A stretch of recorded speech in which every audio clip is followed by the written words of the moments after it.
The fast-moving story of American Bowe Bergdahl and the firestorm over the deal that released him from captivity.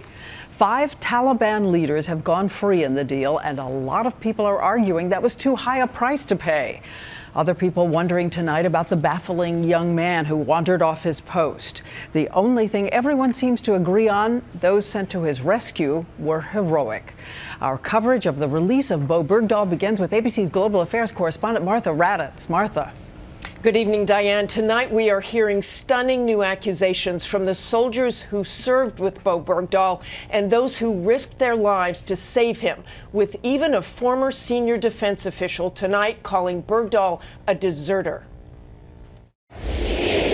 Tonight, the question, who really is Bowe Bergdahl, the soldier? Hospitalized in stable condition, he was held so long by the Taliban, we know he is still speaking in their native language, finding English difficult. Let me go, get me to come home.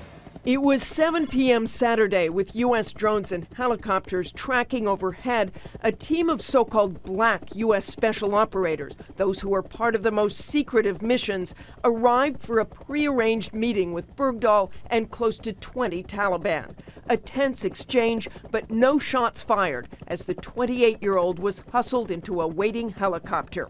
Soon, his parents appearing with the president in the Rose Garden, his dad growing a long beard in support for his son, even learning the captor's language, expressing deep gratitude. But today, the controversy over the deal, releasing those 5 members of the Taliban, is only growing. And some of the soldiers who served with Bergdahl, described as a skilled marksman who also liked ballet and was homeschooled in his small town in Idaho, are beginning to speak out. Former Army Sergeant Evan Buteau was Bergdahl's team leader. He describes him as a good soldier who wanted to help the Afghan people, but that Bergdahl began complaining about the U.S. role in the war.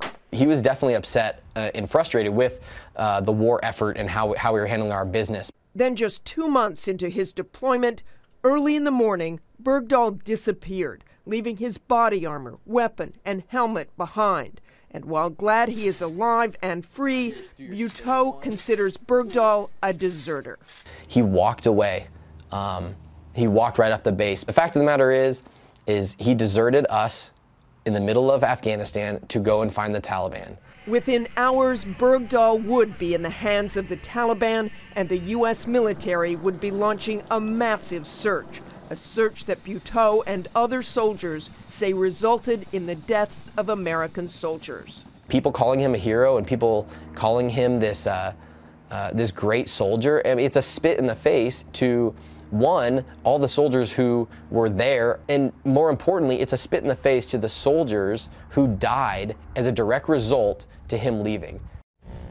The Pentagon has never on the record said that Bergdahl walked away from his post, but the former defense official agreed with Sergeant Buteau, saying that he believes Bergdahl was seeking out the Taliban. What's needed now, of course, is Bergdahl's side of the story. Diane? Everyone eager to hear that. Thank you, Martha Raddatz.